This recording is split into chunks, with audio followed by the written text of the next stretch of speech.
All right, welcome back to the Real Quick with Mike Swick podcast. Today we have a very special guest who's been a friend of mine for a long time. He is the ring announcer for the UFC, the voice of the octagon, Bruce Buffer, a man who not only has announced all my fights in the UFC and given me the big fist bump, but he's also been a guy who's sat across the table from me. I can't even tell you countless times playing poker. We've played tournaments, the World Series of Poker, WPT, online poker together. We were with Full Tilt Poker and played online poker for a long time together. We, cash games.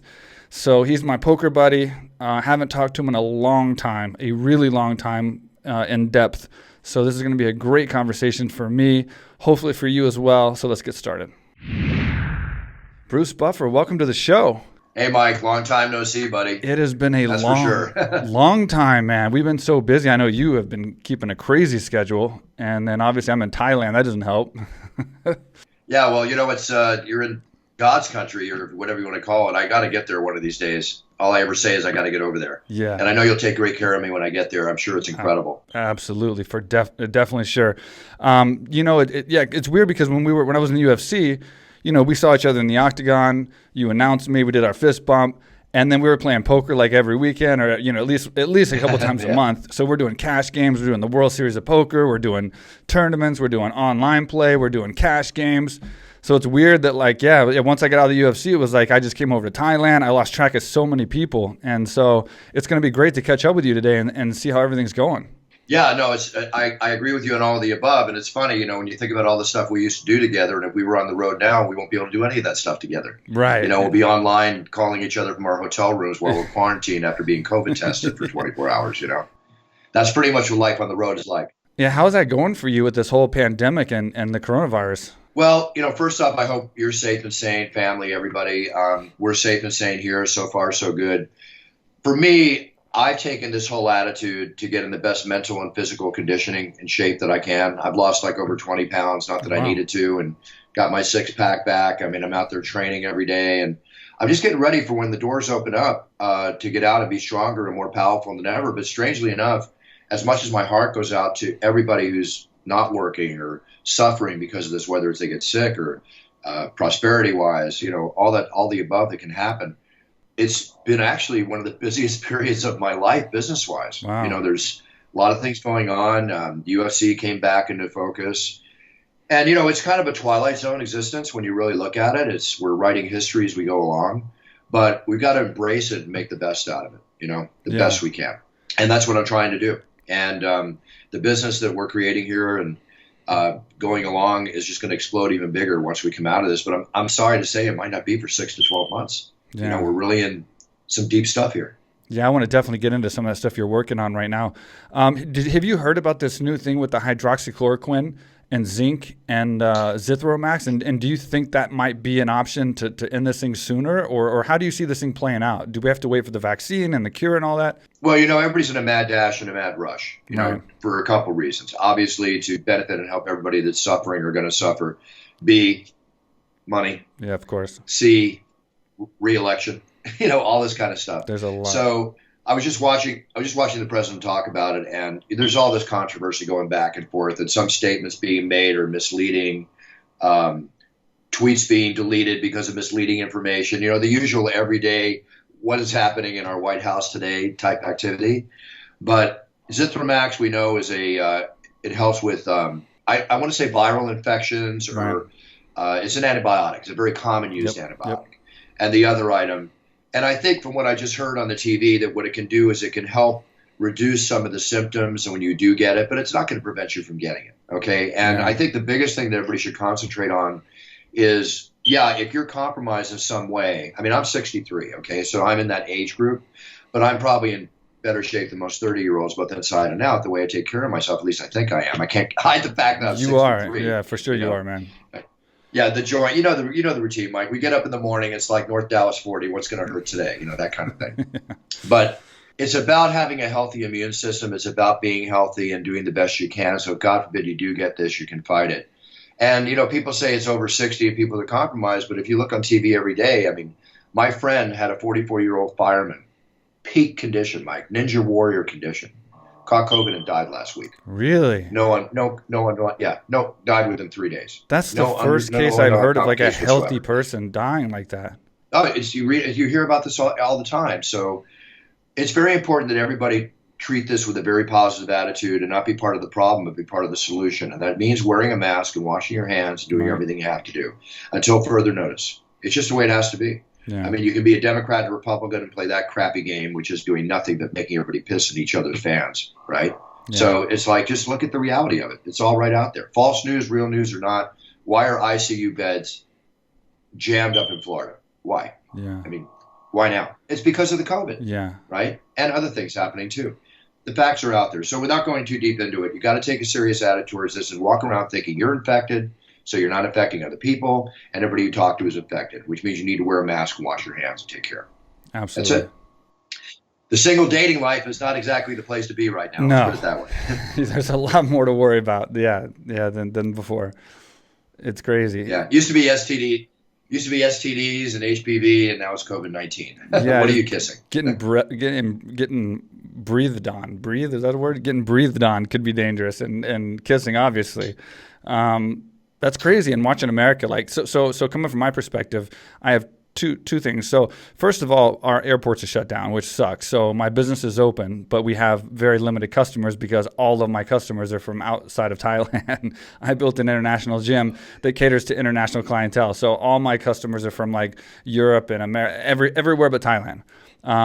So we do have a lot of people still in Thailand that are training with us, but it is hurting us pretty bad. And we were shut down by the government, mandated, and we were in basically house arrest for like quite a while. But I will say we did end the virus in Phuket. Like we have no coronavirus left in Phuket. We did clear it. And considering we had 2 flights from Wu, China every day into Phuket during the beginning of the virus and up until the time we realized that we needed to like quarantine, which means there was plenty of people probably coming in with the virus, I would say that we did a really good job of ending it. Like what you're saying, wearing the mask. I mean, they were very strict on wearing the mask. They shut the roads down. Yeah. We couldn't even leave our neighborhoods. Like I couldn't even go to the gym. I couldn't go to my friend's house. We had to stay in our like districts. We couldn't move. We had to, stay in the house. This went on for like a couple months. They cleared everything, but now it's like they don't want to let anyone else back in because we're clear. So it's like we're still suffering. But we did prove that we can contain it if you listen and just don't spread it and heal the people that have it and don't continue to pass it on if you do. And so yeah, and again, not getting too deep into it, but yeah, I hope it ends. I hope it ends for everybody. And you're very fortunate that you're in a position where you can still work and do good. There's so many people that are in unfortunate positions.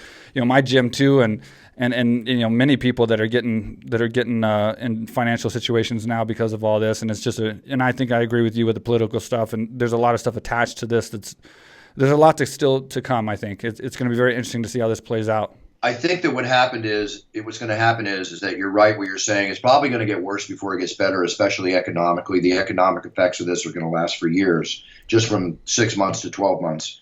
I hope your gym is surviving because I know, you need those rates coming in every month. You need those members paying, and I know how gyms work. You're a strong gym. You're a powerful gym. You're certainly established, and I hope that you get through this. Is the government giving you loans? Like Nope. They're giving here, but they don't even give loans. My friend owns a Muay Thai center here in Manhattan Beach, and she couldn't even get a PPP loan. Yeah. What are they doing there for your business? Are they helping you at all? No, man. You know what? The thing is it's tough, man. I'm basically carrying the weight on my shoulders. We've been shut down. We were shut down for like 3 months, and then the 4th month we were allowed to be open, and now it's like very limited. So it's almost worse because we're open with no customers. Almost as worse than being shut with no customers. I mean, I haven't laid anybody off, but obviously the hours are cut, the expenses are down. There's no electricity, there's no food, there's a lot of bills, that you don't have when you're closed. Now that we're open, it's a little bit harder. But there's for unemployment. Unemployment, I think there's something. And then for staff that are getting their hours cut, the government was paying them some compensation where we would cover some of the expenses and then the government would cover some as well. But then I think the government's, I don't know how they're doing financially, but it's not looking good. So yeah, long story short, no, I'm not getting any help from anyone as far as on my end. My expenses and whatever happens out of this thing is going to be 100% determined by myself. It's great when things are going good, but you got to hold that weight when things are going bad. So this is one of those things I got to grin it and bear it and survive. Trust me, I know it. I've owned many companies. The bottom line is you're the one that's got to do it all. But, when you look ahead, not too personal a question, but I mean, if this stays this way for 6 to 12 months, going to be okay over there? Yeah, I'm going to be okay. The good thing is I prepare for the worst, and I luckily I had a successful business before this, a couple of them actually, one here and one in America, and so I was able to do really well before we got into this predicament. That being said, I always do prepare for the worst, but this was way worse than the worst. Like, you could never ever imagine a pandemic going around the world where the airports get shut down and like Thailand stops tourism from coming when it's its number one economic resource. You can't even fathom that being the worst. So no, I did not prepare for what we're experiencing, but thank God I had good business since before and did okay that it's going to cover me. And yeah, we will survive and we will be okay. But it's going to hurt. It hurts when you build business up and you've been successful and you've made money and you've done good, and then now you have to lose some of what you've made because of something like this, and you haven't done anything wrong. I can't look back and say, oh, I made a huge mistake and now I have to pay for it by losing some of this capital, some of this money that I've made. I'm just have to sit here and lose, whatever it ends up being because of just this pandemic that I can't control. And that's the most frustrating part. Yeah, well, many people are facing that, but the benefit that you have, and you've already explained, you have been successful in business. When you were fighting, you were successful in business. You had your printing company, I remember. That's it, yep. Doing very, very well with that. Going into what you did over there, you've always been a fine entrepreneur, so you built the base, to survive from. Nobody expected this. Yeah. This is getting hit blindsided. This is the punch that you don't see that knocks you out. But it's all about, like Rocky said, getting up off the canvas, moving forward, and punching harder than ever. So my heart goes out to you and all that, as well as things that, I see my own family members and other people suffering from, but it really goes out too a lot to the kids. I look at my 12 and 15-year-old boys now and losing their age of innocence and, interacting. I mean, social interaction amongst kids was suffering just from all the texting and not conversing and all that. Now it's even worse because they can't even see each other. And, gaming 8 hours a day is not exactly the answer to a growth, mental growth period, although it is fun. And then little things, the prom and, dating, your first date, your first kiss, the loss of virginity, all these things that we all go through that build us, much less what the 8 and the 10-year-olds are going through. Then you have the elderly people who've worked their whole lives to live and travel, and now they can't even do that. It's just the World War II generation has always been considered the strongest generation because they went through the Depression, they went through World War II, whatever. We're going through a war now, but I don't know if the younger generations are going to become stronger as a result of it. Yeah. I think generations are getting weaker as we're moving forward as far as toughness and, the way we grew up and the way they grow up. I'm not putting down the way it is. Everything changes. But it's going to be a handicapped generation that we're going to see on how they react and grow social skills, business skills, everything into the future. Why? Because this period we're going through right now, this lasts for a year or two, it's going to have a definitive effect. So we all have to be role models to our sphere of influence. Lead by example, which in my country our government is not doing or has not been doing to a degree. But as an individual, you need to be a role model and preach and practice what you preach and lead by example. That's what I'm trying to do. I'm even trying to get gloves, masks, and other things to people that are in dire need, working, trying to move all that stuff around, whatever I can do to help the situation. So I hear you, man. We'll see. And I agree with you with the elderly people today. It's like you work so hard your whole life, and what elderly person doesn't want to be social? That's what you do when you grow old. Is you get together, you play. I mean, my grandparents and great grandparents played dominoes and hung out together, and it's like now they're getting isolated and quarantined in the last years of their life, or it could be the last months or days or whatever. But anyway, definitely want to move away from that. That's such a negative talk, and we want to get out of this pandemic discussion, but I want to talk about going off of the entrepreneurship and the business like you were saying. You, my friend, are working on a bunch of things right now, and I was just about to ask you about one thing, which I'll get into in a minute, and then I find out today, or in the last day, you got a new bourbon coming out. So talk about that a little bit. Well, I have always wanted to have my own spirit line, shall we say, whether it was wine or beer or whatever. I am not a big drinker, but when I do have it, I enjoy a fine bourbon. Right. Right. I enjoy the aftertaste, the sipping, the whole bit. And I contacted these people who I had done another deal through, a totally unrelated situation, and I heard that they were in the business. So I met with them, and I had been approached by another person to come out with my own cachaça out of Brazil, which is a Brazilian rum. Mm-hmm. That deal didn't go through a few years ago, and it was on its way, and I'm very happy it didn't, because I met the right people. They are responsible for marketing and developing. You may remember Sammy Hagar's Cabo Wabo tequila. Yep. And there's another brand called Skinny Girl that got really huge. These are like $50, $100 million plus sale brands. So we got together and they asked about me and my whole attitude towards life. I've always been out for the underdog. You know, It's like you're in a fight and the odds are 5-1 against Mike Swick that he can win. Yeah. Well, I'm betting on Mike Swick, okay? Because I'll bet on you every time anyway. But I don't bet fights. But if I was, I would bet on you. You've always been one of my favorites, Mike. Thank you, man. And aside from our friendship, right? So the underdog is always attitude that's really worked with me. I've gone up against the odds. I've been the small businessman, going up against big companies. I always love the Rocky story, the fact that one punch can change the fight, one punch can change your life. That punch is reminiscent not just of a physical punch, but a mental punch, positive attitude, whatever. So when they came to me, we talked about the bourbon, and then we came up with this great name, Puncher's Chance, right? Which I love because it's all about what I just said. Right. And they went and they secured about 100,000 barrels of the finest Kentucky bourbon, which is equal to probably 100,000 cases or more. And we're going to release probably about 15,000 cases this year. Oh, wow. And we haven't even released it yet, and half of them are already gone. Wow. They're already taken. So it's incredible. I'll show you a picture of it if you can see it on the TV here. You know where one would look really good? Like right here behind me. It'd look really good here. Okay. We'll work on that, Mike. No problem. We'll work on that. Address. I only released this yesterday on my Instagram. You can follow me at Bruce Buffer UFC. Yeah, so that's nice. It. Do you like it? Yep. You like the name? Absolutely. That's really nice, man. It's really cool. Very excited about it, and it's all first class. The bottles are specially made in Europe.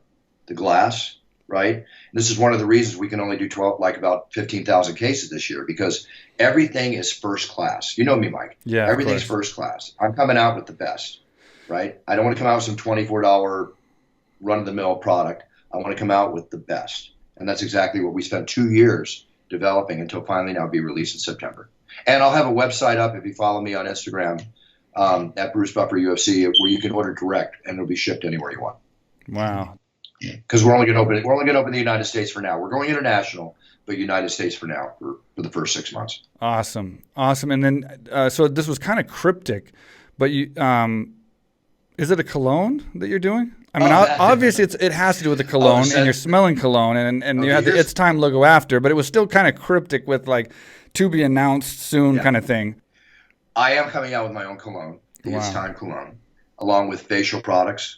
It's a big company out of England I'm working with. It's going to be international. And that will be released December this year, possibly before, but definitely by January. Another big announcement coming up is in September. I have my own line of energy products that will be coming out internationally, all over Europe, Brazil, America. And it's going to be an energy drink, energy bars, and energy shots, and all real super high quality. You know me, Mike. I'm all about good stuff. I'm not going to put crap in here that's going to hurt you. It's going to be good, healthy stuff to give you the punch that you want so that you can go out and take that puncher's chance. I'm trying to bring everything together, Mike. It's one nice stream ahead. But I'm very excited about that. I can't show you pictures of that product yet because we're still in development. Okay. But we will be released in September, and I'll have big announcements. Again, follow me on Instagram and social media, at Twitter.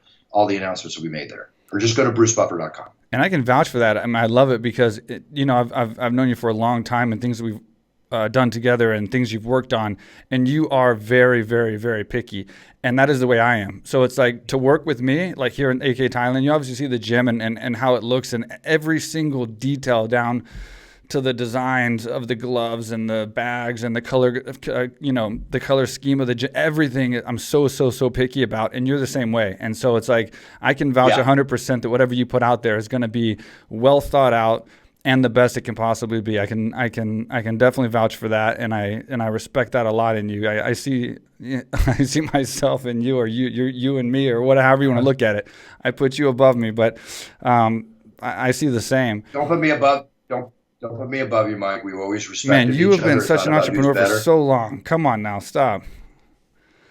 I will get there one day. Doing the best we can do. And so I have to. I mean, since we're talking about it, I have to assume you're probably doing your audio and video recordings. It seems like you do everything. So don't tell me you stopped doing your audio and video recordings. No, as a matter of fact, because of the whole COVID thing, we were doing a lot and really busy before this, but the business has tripled. Okay. You know, I'm on Cameo, that popular site where you can Cameo videos. But if you go to brucebuffer.com, we started off by making these championship UFC style introductions that I do in audio and video. And people they flip out, the fans, when they get them. They make them very inexpensive. We give partial proceeds to animal, children, and military charities. Awesome. We'll also be giving partial proceeds of proper Puncher's Chance. I'll market it in the proper way. Let's put it that way. Puncher's Chance is also going to be donating to. We're working on the charity we're going to work with now. But yeah, the videos, weddings have been canceled, but people are doing virtual weddings. I do a ton of weddings. I did a ton of graduation videos, Mother's Day, Father's Day, birthday introductions, birth of babies, you name it. I get the craziest requests. And as long as they're classy and they're proper, I do them all. Of course. You know, so either you can fill out a form at brucebuffer.com to get your championship introduction in video or audio, whatever your choice is, or send us what you're thinking about in a script, and my partner Kristen will respond, or someone in my office, and make sure you're all set, and we get them done. But yeah, it's been busy. I can't complain. Are people doing virtual weddings now, like getting married, like without crowds and stuff? I guess they have to, right? My niece just had to have her shower on a virtual. She had a virtual shower. Wow. And she's getting married in August, but obviously a very small wedding distance. You know, she already postponed it once. They didn't want to postpone it again, but they did their shower, or whatever the term is, the bachelorette party shower, is all virtual.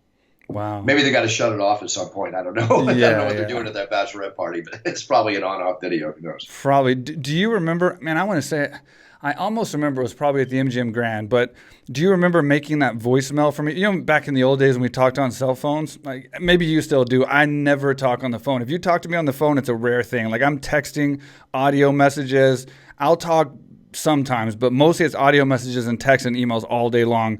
But when we had voicemail and talked all the time, do you remember leaving me that voicemail message? No, I remember. I made you a voicemail message for your phone. Yeah. So when people called me, you answered the phone when I didn't, which I never did. I just let people go to you. Yeah, I know. I remember doing that years ago. Yeah. You still have that on your phone? I don't even have a voicemail now. I will say I had that through the rest of my UFC career, though. Like you answered my voicemail for me to anyone that called me, and I didn't pick up for the remainder of my UFC career from whatever we did that. I can't remember exact date we did that, but that was so awesome. So yeah, so I can see the attraction of having you announce for people. I can see why people would want to, like the fans would want that to be, obviously a part of their wedding or some kind of like shout out or something like that. Yeah, they love it. You know, I don't really advertise it. I might do a post, a few times a month on my social media, but the word of mouth is so strong out there. I mean, the orders just come flying in. People get it. The thank you notes we get, you know me, Mike, I love people, and I actually had tears in my eyes because we're making everybody so happy. That's cool. This is a period in our life that if I could bring happiness for a minute, absolutely, a day, a second, then I want to do it. I want to pay it forward as much as I can. Absolutely. No, that's awesome. It's always good when you can, same with the gym here, seeing people happy and the success stories is amazing. So moving on from that, I want to ask you, obviously this is probably a question I'd have to assume a lot of people have. What is it like when I see you? So you were in Abu Dhabi, you just got back from Abu Dhabi, but you only did a couple of the events. I think you did the Masvidal event and you did Qatar, right? Qatar. So what is it like announcing, and I will say, I'll give you credit on this because you announce with the same enthusiasm and the same power when there's nobody in the audience as when it's 20,000 people erupting loud. What is it like to announce and not feel like you have to feel that energy back when you announce? What is it like to not have that? I mean, because I've seen comedians like doing like video shows and then they tell a joke and no one laughs and it's kind of weird. You pull it off because you're just so powerful. But like, what is it like for you when there's no like power and energy coming back? Well, it is a question that I get asked more than anything right now, and no offense to your question, because I should be asked that more than anything. And the answer is I can still bring it, okay? Because whenever I'm in the octagon, even when when I was announcing you back then, if you notice, I never took my eyes off you. It's always me and you looking into the eye of the tiger. Okay. So when I'm there, even if there's 20,000, 50,000, 10, whatever people in the audience, and I love the crowds. Okay. It's the UFC fans, mixed martial art fans are amazing. I miss them, but the show must go on. So I've done so many movies and TV shows and the videos I do here, in my office in front of green screens where I've got to let it fly and maybe King Kong's behind me chasing me or I'm about to get killed by 300 Spartans or something like that, right? So you take that attitude, I go in, as long as I'm looking into the eye of the tiger, the fighter, whoever he or she is, it's always just about me and them at that moment. The show's not about me. It's about me enhancing the moment for the fighters and the fans watching. So I bring the same attitude in, and I always block the audience out when they were there before. So all I'm doing is the same thing I always did. I'm blocking them out, and I'm getting in there to do what I have to do for you, for the fighter in hand, and this is the moment we've all been waiting for. That's my job. So I go in and apply the same excitement. I'm very COVID conscious. I stop fist bumping and I throw an elbow. I always had a good elbow when I fought, but sometimes I'll forget and I'll throw the fist bump, and then I got to go back to my desk and Purell and or run to the bathroom and wash my hands because that's what it's all about. I got to be careful, but it's all good. And then strangely enough, as much as I love it, without the fans there and me signing, or taking 500 or more pictures a night and doing all that we do, keeping the fans entertained, because to me, it's all about the fan experience. I want to give them the experience that they're paying for. And that's my job. Now I'm sitting at a 6-foot desk, distance from everybody, relaxing, maybe playing a little poker in between fights on my phone, with some of my friends. You know how I am about that. And getting ready for the next fight and listening to my director. And it's more relaxing. I'm actually enjoying the fights more. I'm sitting there. It's like being in your living room and there's 10 people and 2 guys are fighting in the middle of the living room. And you hear the thwacks and the bats and the bumps. And again, Mike, everything in life, no matter what you come up against, if that's the way it is, you need to embrace it and make the most out of it, right? I agree 100%. Always hard. My life is making the most of it. I try every day. Well, it's Bruce Lee. It's become the cup. It's all about water. The whole theories. Yeah. Right. We have to adapt. You got a beautiful studio there, by the way. It's probably the nicest studio I've ever seen. Thank you, man. I appreciate that. That's so awesome. Yeah. No, it's great. Well, I'm all about what you're all about, so I get with it. Aesthetics. So you can imagine the time it took and how tedious I was putting this together. And I literally, it was I should have been a decorator. But it's in my house too, so it's cool because times like this, a lot of the people I talk to are in America. So it's it's like 12 a.m. right now. So and I'm on a weird schedule anyway. So it's perfect being at my house where I can just come in here, have the studio set up, and then I can just knock out interviews at 12, 1, 2 a.m. early in the morning, not have to worry about driving somewhere. Yeah. Sometimes it's last minute too. I'll get a big podcast and I can only do it within an hour or two. So I got to get in here fast and knock it out. Same here. Welcome to my office. Yeah, absolutely. It comes in handy for sure. Hey guys, I just want to take a second to thank our sponsor, AK Thailand, the world's premier luxury training resort here in Phuket, Thailand. My baby, we are open. The flights, not so much. So you can't come. You can't come to my gym right now, but you will soon. And the flights will open any day now. We are doing a reopen special as of right now. So during the taping of this particular podcast, we're doing a reopen special for 30% discount for those of you in quarantine. We're getting a lot of messages. You're trying to come and you're wanting to come and you're waiting for the flights to open up to get out of your houses for the first time in 4 months, 5 months, 6 months, maybe not 6 months, 5 months, going on 5 months, and get to a place that is amazing, like Thailand, a place that is economically friendly, that has great food, that's low stress, beautiful beaches, beautiful animals, fun environment, awesome training at the world's best gym. So we, again, are doing a 30% off special at akthailand.com. Go to akthailand.com. Everything's completely set up, all group training, 30% discounted as of right now. Don't know when the sale is going to end, and depending on when you're watching this podcast or listening to it, it might have already ended. Sorry about that. This is for people who are in quarantine right now who can't come and we're just giving you guys a break so that when you do finally come, and after taking this huge hit financially from the pandemic, we're trying to help you guys out and get you here as fast as possible. So those of you who haven't seen the gym and don't know what I'm talking about, here's the commercial. What's up, everybody? I am here in Thailand. This is the first time I've ever been here. Been dying to come here for years. Mike Swick, he's one of the big reasons he's been trying to pull me down here. What he built down here, AKA Thailand, is incredible. There's people here from all over the world.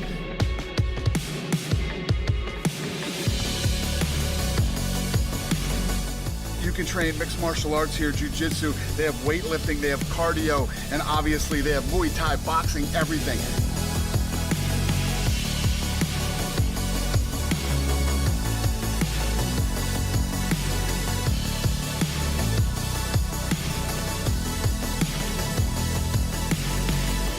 I'm telling you guys, I know everybody wants to go to Thailand because Thailand's so cool, but you can't come to Thailand without coming to AKA Thailand. Come on.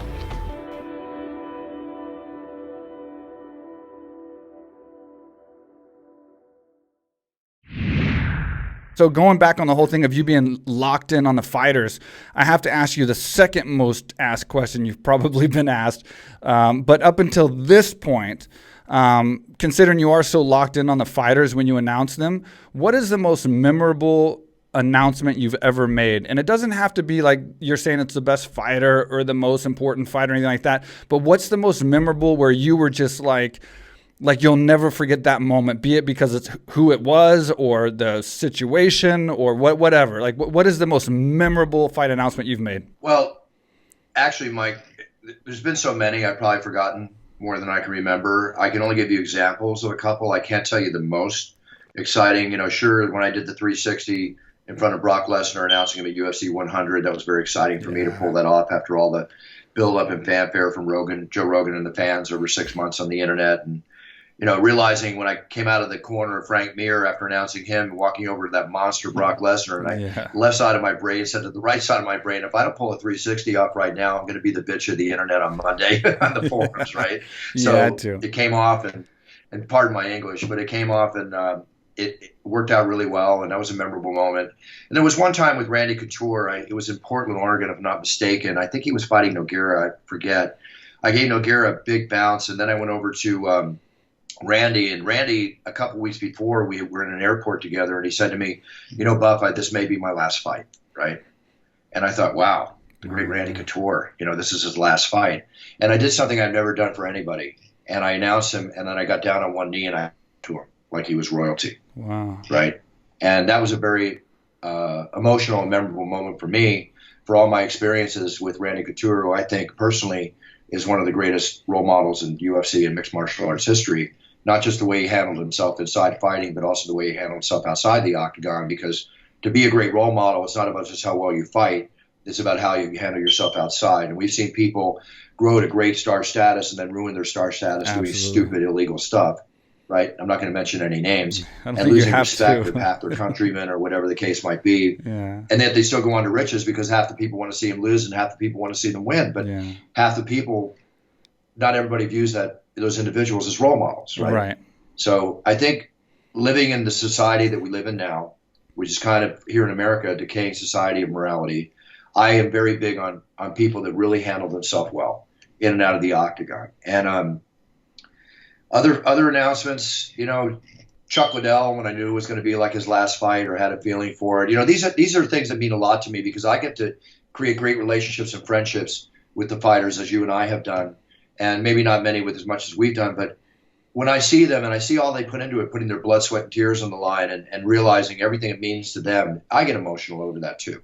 And it means a lot to me. And that's why I want to enhance those moments as much as I can. I could go back and give you another 10 different announcements, Mike, but it's impossible to say one is above everything. It really is. Yeah, I'm looking at it from such a simple perspective of just a couple big fights that are out there and you were in the center of the octagon for. But I can imagine you've done so many and you have so many, you base it on so many different things. It's not the same as everybody else when you do it every single, every UFC event, however many fights an event. That's a lot for you. It takes a lot to wow you probably. Well, you got to think about it too, Mike. There's like we're at UFC 250, whatever, 52, 53 coming up, part 252. I think so. I forget. I think so. It's So you many. got that, and you got twice as many fight night shows. So let's say you're talking about. I've probably announced at least 800 shows, UFC's alone, right? Yeah. And there's always an average of 12 fights a show. That's so many. That's almost 10,000 fights, Mike. It's going to be very hard for me to remember. I've done this for 25 years, almost, come next February. So, I can even go back to Bombaye, Inoki's event 2003 in Kobe, Japan, and announcing Fedor that night, and a 205-pound Overeem walking in, right, with his big hammer and all. There's so many great nights and so many memories. I'm so lucky to have, been involved in the sport basically from its inception to a large extent. Now that you mentioned 10,000 fights, I feel stupid for asking that question. I was expecting like a Connor card or something when the place was going crazy or something like that. Well, Conor McGregor has that it factor that, when he walks in, it definitely draws attention, right? Yeah. And there was a period there where he was on such an upswing, and I know his fight against Cerrone was quick, that happened recently, and whether we see Conor walk back in or not, but when Conor walks in, it's definitely a monumental moment. For sure. Right? Everybody's watching. The question would be, does Conor want to fight when there's not 20,000 or more fans in the audience? It'd be interesting to see him walk into an empty arena that's happening right now. Some fighters, I think, need that. And Conor's one of those fighters that I think needs that. Not that he can't do it without it. I'm sure he can turn to no matter what. But, we just heard now they made the fight between Khabib and Justin Gaethje. And, listen, I know how you are fighting. Yeah. Tell me that fight doesn't excite the hell out of you. Yeah. Right? It scares me. It is scary. Justin Gaethje's a scary individual. Khabib's my teammate, and I've said this before when they were trying to make the Ferguson fight 57 times. I just gave a happy birthday to Dana, and I was like, the hardest worker in the room and the greatest promoter ever, but he forgot here. He couldn't make it one fight. He almost made every fight that the fans wanted to see. And I had a picture of him with the Ferguson Khabib sign behind him. That was the fight he never made. Yeah, but even when Khabib was fighting or was supposed to fight Ferguson, I always said at the time of Khabib fighting Ferguson, I always said Gaethje was going to be the toughest fight, like the toughest stylistic match. So I think it's going to be an exciting, amazing fight for the fans. But being his teammate, I also know it's a dangerous fight because Gaethje is a dangerous fighter. I mean, he throws from all over. So Khabib's going to have his A game, and it's going to be a big factor, him coming back after the loss of his father, unfortunately. And that can be a powerful thing that can make him into a bigger beast, or it could be something that could hinder him. We don't know. It's going to be something that time will have to tell. I think the power of his belief, his religion, I think the power of the individual that Khabib is, who I happen to like very much. I think he's a very cool individual, very cool cat. Sure, he lost his switch that night with Conor. It all came, and it was, I'm not condoning it. It was wrong. But of course, yeah. Aside from that, yeah, it's unfortunate. But aside from that, I mean, I think I like Khabib a lot. And I think his mental makeup, he will be very strong. I think if anything, fighting for his father, fighting for his beliefs. And we'll see what happens. Gaethje has definitely the chance to become a champion, but Gaethje's kind of like the gate holder. He's kind of the person, or is the type individual that you can look at certain fighters in boxing, like Ernie Shavers, who was the hardest hitting heavyweight ever by many people's opinions in the heavyweight division of boxing, fighting Muhammad Ali, you name it. Everybody had to go through this guy. Yeah. And he was just tough. He was a Gaethje. He was tough as nails. Yeah. Everybody had to go through him. And he easily could have become a champion. That's how I look at Gaethje. It's like he's the gatekeeper, but he doesn't hold the key to the gate. He's going for the key to the gate. Yeah. But you got to get through him. Yeah. I would love to see Gaethje fight Conor. I think all of us would love to see that fight. Yeah. But right now, I'm very, very excited about this fight. Very excited. And I'm excited to see Gaethje make retirement money on one outing in the octagon. Because if his like Nate and the others have received fighting powerhouses like Conor and now Khabib with his popularity, we're talking millions of dollars, hopefully in the end run. I want all you guys to make millions of dollars. I want the undercard to make $1 million.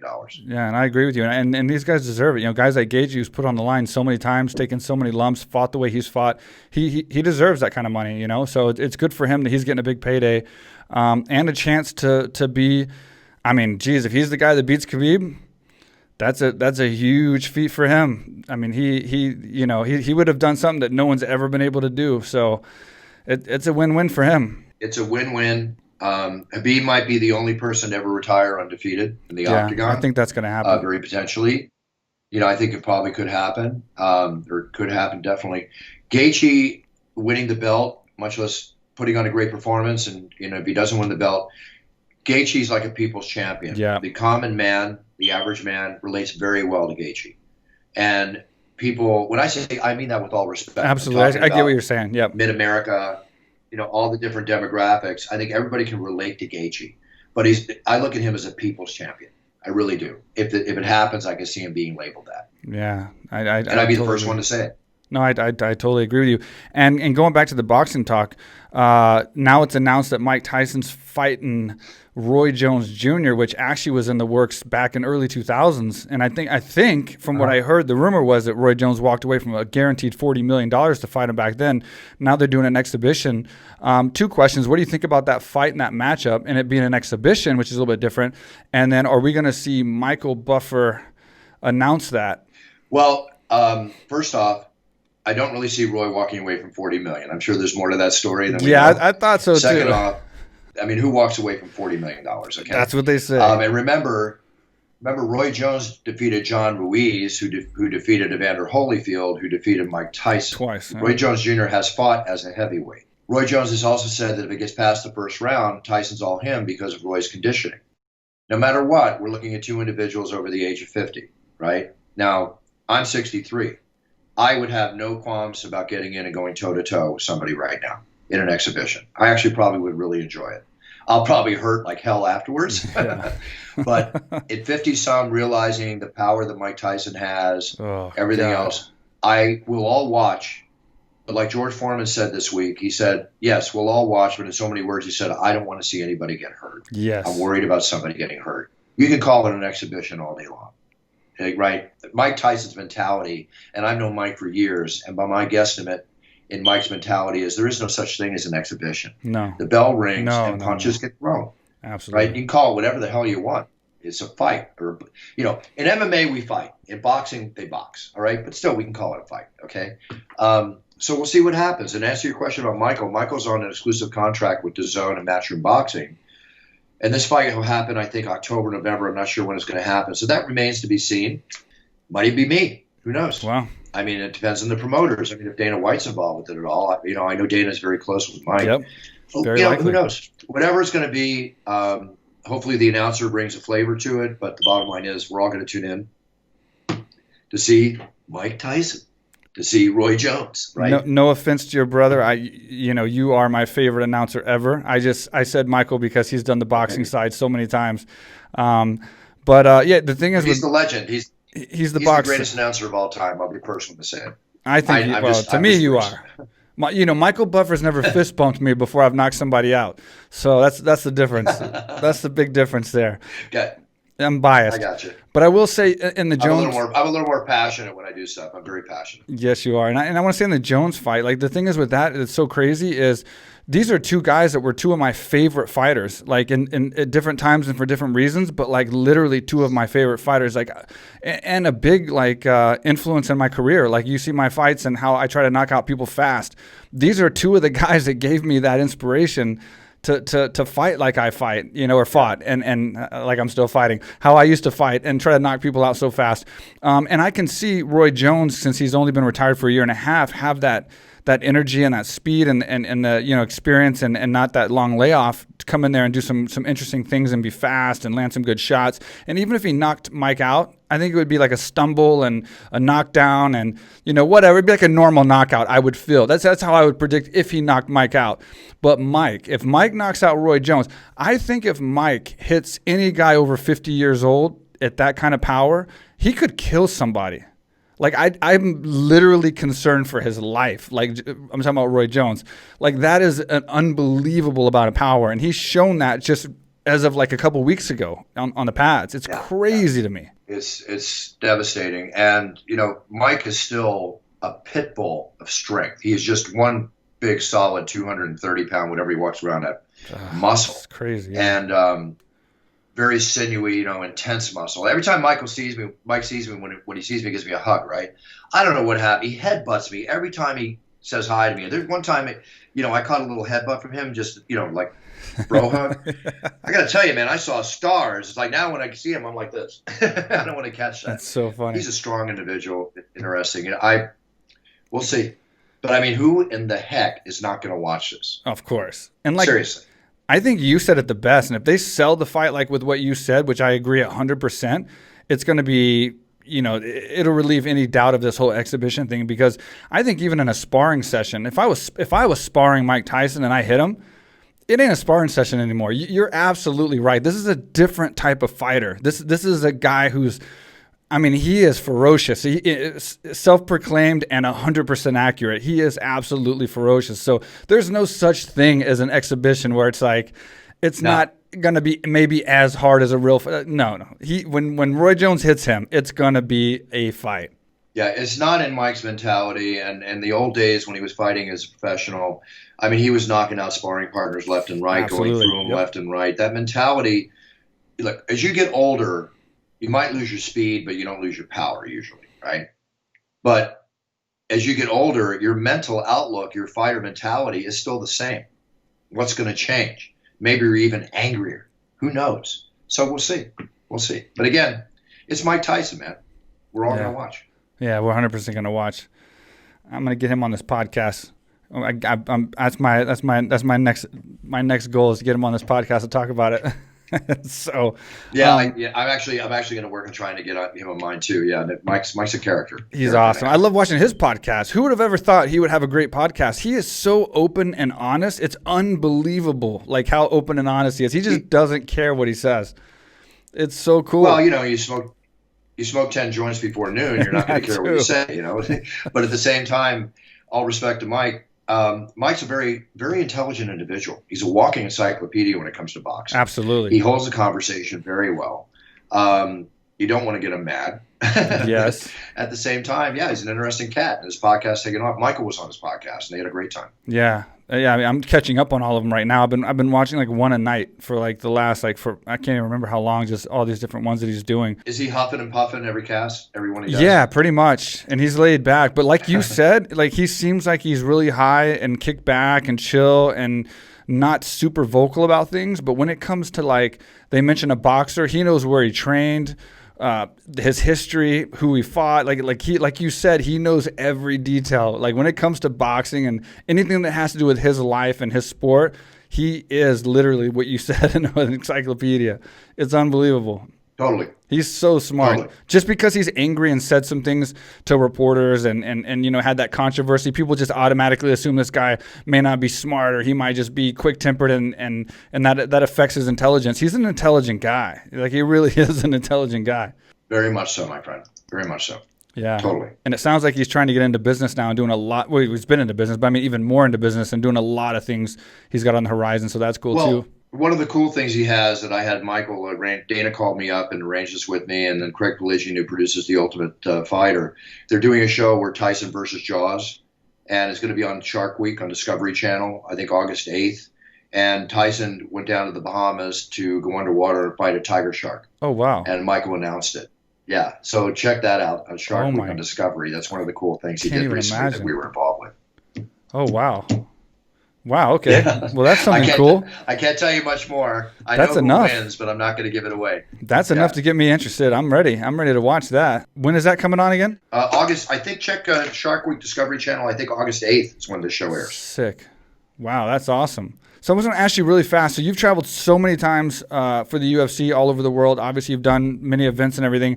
How was it different going to Abu Dhabi with this COVID thing? Like what were the big differences of that for you traveling and the quarantines and the tests and the separation with the fighters, separation with everything, and then having the fear of catching it itself? Well, when they first were talking going to Tachi Palace in April, I was hesitant because we were just at the peak of everything, and I was happy the show got canceled, to be honest with you. Then in May, when they announced the 3 fights in Jacksonville, again, I was hesitant because I did not want to get on an airplane. I did not want to fly cross country, especially to one of the hot spots in the world, of Florida. But the way the UFC handled it with all their safety and protocol place that Dana and the medical team and the powers that be have put in place, it's amazing. But it's trying, right? So here's my thing. When I went to Abu Dhabi, I had to go to Vegas, which I drove. And then I got tested, and I had to quarantine myself for 24 hours. Wow. A number of people tested positive that trip that were there, people I saw in the lobby. I'm very careful with gloves and masks and glasses, everything. I'm very, very careful. I tested clean, go to Abu Dhabi on a private commercial jet that flew us all with Dana, an Etihad jet, with the same crew that flew us back. And they arranged all this. We're all in masks. We land, we get tested, have to quarantine for 24 hours, cannot leave the room. Everybody at the hotel delivering our food in brown paper boxes or whatever are in hazmat suits, Wow. right? Walking around, full hazmat suits, checking in, full hazmat suits, knocking on the door. Do you need towels? Full hazmat suit. Do you need? Here's your food. Good. Leave it at the door. Thank you. Bye bye. Pick it up. Bring it in. Kind of like a prisoner, going in and getting their food. Yeah. Get tested again the next day and quarantine for another 24 hours. So 3 tests and 72 hours of quarantine, leading up to a show that happened 3 days later on Fight Island, where we're quarantined in a certain safe zone where there's not much to do, although we're in I got a suite, got the beautiful suite of the W Hotel. Luckily, didn't break any furniture, working out on everything I possibly could. Right. Go down to the gym, and which I didn't want to go into, but all the 20-pound to 45, 50-pound dumbbells were taken. Oh. Which was crazy. I was there for 2 weeks, and now I don't have workout material, so I'm doing planks and push-ups and step-ups and everything I can do because I want to get an hour or more hard workout in every day. Found out that one individual in the hotel, I won't mention names, went down and confiscated all the barbells for their own personal use the whole time we were there. Oh, wow. I won't mention any names. But with that being said, look, we're sequestered in a beautiful W hotel. We're on a beautiful island. There's an F1 Formula One racetrack outside. You can pay to get ridden around in a car. You can go for a bike ride around the track. You can take a walk down to Fight Island. But what I did was the shows were at 2 and 3 in the morning. Yep. So I had to stay on U.S. time. Now, I'm sleeping during the day and staying awake all night. Yeah. To try and do that. So it was an experience. Is it the same as normal? Far from it. Again, it's the Twilight Zone, man. Yeah. But embrace it and make the most out of it. I remember after Rose Namajunas' fight, Pat Barry and her came back to the hospital, and this guy's walking up to me in a hazmat suit. I have no idea who it is, and they're getting close. I'm going, hey, right? Stay away. And he reaches up and it's Pat Barry. Oh, right? wow. Hey, Buff, I just want to say hi. Okay, well, hi. And he goes, there's Rose. And Rose is down the way, and she's blowing kisses to me and waving at me in a full hazmat suit. I mean, I didn't even see her. She's just in a full hazmat. Because when they went to the hospital, they had to get full hazmat suits. Yeah. They're very, very careful. And it's very, very different. But it is what it is. Show must go on, and the shows are looking great. Yeah. I mean, they did what he said he was going to do. He kept the show going, and that's for sure. Show must always go on, my friend. Yeah. Absolutely. And before I let you go, I got to ask you about your poker, man. Have you done? I saw recently you had a good poker run. What is the updates in your poker playing? Because me and you played a lot, so obviously that's a big part of our past. What's the updates? I'm an ambassador for PokerStars. I had been for a year. They were sponsoring the UFC, and they not with UFC anymore, but they renewed my contract, so I'm still a sponsor for them. Where I'll go to their big tournaments and play, but there are no tournaments right now. Yeah. So I'll do, promotional advertising and stuff for them and online. So I'm playing online. And I will say that, with all the free time that we have during COVID, I've been playing a lot of poker online. I won't say I've been winning lately because, those tournament entries really add up, as we both know. Yeah. But it's almost therapeutic for me. And all we got to do is win. I mean, I banged out and won a couple of them, and you get that big payday, and then you got more entries and entries and entries. Yeah. Honestly, win or lose, and I'm right at the border point. One tournament, and we're thousands ahead. But it's more therapeutic for me now. Yeah. Thank God we have online poker. Yeah. I mean, I turn on the TV and I've already seen every movie known to man. Yeah. So it's fun. It's still there. But I have a poker room in my house. I moved to a new home a few years ago, and I'd have games once a month, and those aren't happening. And I honestly don't see playing live poker with people at a table for at least 6 months or more. Have you been doing the World Series up until the COVID thing? No, because I'm in California and I can't access the sites. Here in California, you can play like on Global Poker and a couple others, but the World Series of Poker and wherever they had the World Series events, I couldn't access. I'd have to go to Vegas and play them there. Huh. Yeah. I haven't played since I think 2010 was my last main event. That was like a a good year for me, and then that was it. And then I've been pretty much building a gym in Thailand, missing June and July every year since then. I think 2014, what was your last main event? When? 2010, I did a 1,500 buy-in, and I won 35,000. I got 10th. That was my big one, and I did the main event, and I busted out in the first day. And, of course, a bunch of smaller ones.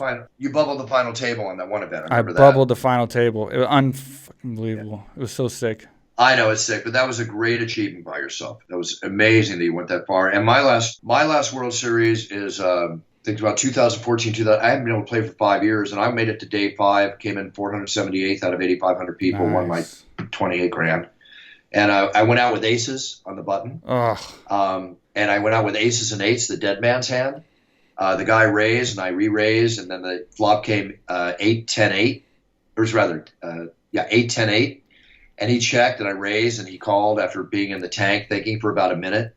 And then a king hit the turn. Obviously, he didn't have ace-king or kings the way he was playing.